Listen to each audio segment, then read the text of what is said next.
Assalamualaikum warahmatullahi wabarakatuh. Good day, everyone. After learning the optimization without constraint and with one variable case, now we're going to learn about the same optimization problem, but with more than one choice variable. The basic will still be the same, but the approach is now different. We'd rather use the differential version of optimization condition now, not the derivative one. And then, just like in single variable case, in order to find and identify the extreme values, we undergo some procedures to satisfy the first and the second order condition. Lastly, with some applications, hopefully the understanding will be deeper and you're ready to solve similar problems in different contexts. Well, we may recall the derivative conditions in our single variable case here. We have both the first order and the second order conditions. Our conditions will actually be the same if we're only concerned on the numerators, dz and d to z. Look at these differential conditions. Equalizing dz to 0 will give us the same result as equalizing the first derivative of z to 0. The same is true for the second order conditions. Satisfying the second differential conditions here will give exactly the same impact as satisfying the second derivatives because the x squared is always positive. The use of differential conditions is of course important because when we're dealing with more than one variable case, differentials are more usable. Now, using the similar thinking, the extreme values of a function with two or more variables can be obtained by satisfying the first order condition. You may have these functions, z with single, two or more than two choice variables. And look, the first order conditions are all equalizing dz or the first differential of the objective function to 0. By looking at all the expression here for dz, how can we make dz equal 0? It's easy to remember if in single variable case we equalize the first derivative to 0. In two or more than two choice variables, we equalize all the first partial derivatives of the z function with respect to each of its choice variables to 0. Z, the objective, is always at numerator position, while x1 and x2, the choice variables, are always at denominator position. Graphically, the zero value partial derivatives are as shown in figure A and B on the left, indicating the peak and the valley.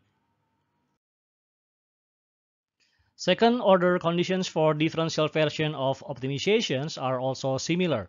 Just like in single variable case, second order condition is about finding the sign, positive, negative, or neither positive and negative. But the sign we're looking for now is the sign for the second differential of the objective function, not the second or higher derivatives anymore. If again the objective function is z and the choice variables are x1 and x2, we previously got this as the first differential. The second differential of z is d to z, or expressed as the differential of dz. And since dz is also affected by x1 and x2, then the differential of dz is this. With dz equals this, replacing dz in our equations will give us these new equations. And eventually, we get this second differential of z. To make it equal to 0 in this situation is very difficult, but to find conditions that allow us to have positive or negative second differentials of z is more likely. The key for doing the modification is to have more square expressions because anything square, if not 0, will result in positive number. So here in our second differential expression, we try to complete the square by adding this red expression inside the bracket. Changing the positions of some element like this, allowing us to have the new look of equation like this.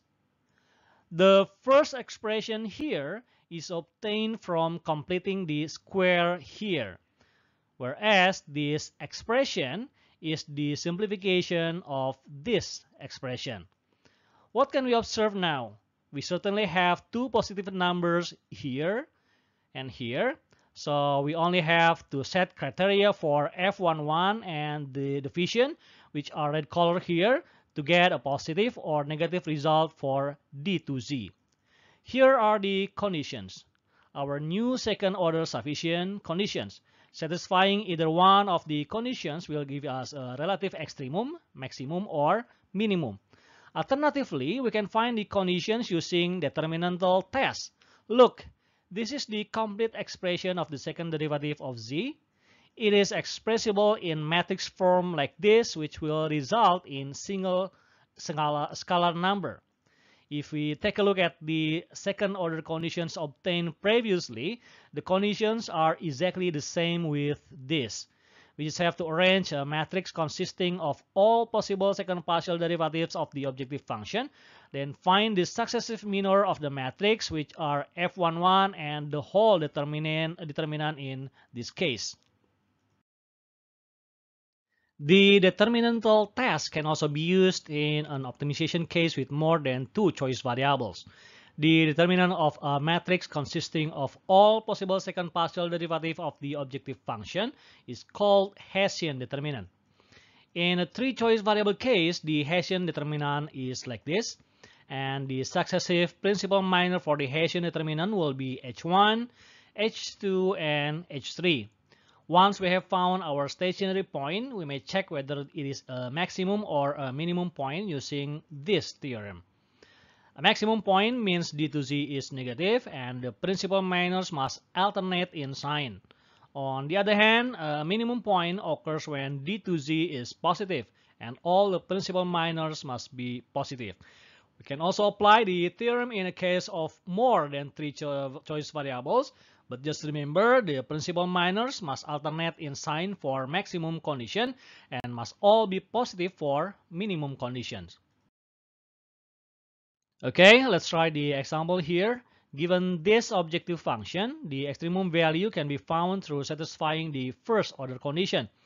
All the first partial derivatives of the objective function with respect to its choice variable must equal 0. From the three equations here, using substitution method or Cramer's rule, we can find all the critical values for x1, x2, and x3. Then we also get the stationary value z. Is z equals to a minimum or a maximum value? Let's check the Hessian determinant. The matrix contains all the second partial derivatives of the objective function. And here we go, we get all the successive principal minors. h1, h2, and h3 are all positive. Thus, d to z must be positive. With the positive definite, z equals 2 is a minimum. Okay, that's all my first part of my presentation. Please comprehend all the things before moving to the next presentation video. And here is to sum up what I have just explained in my presentation.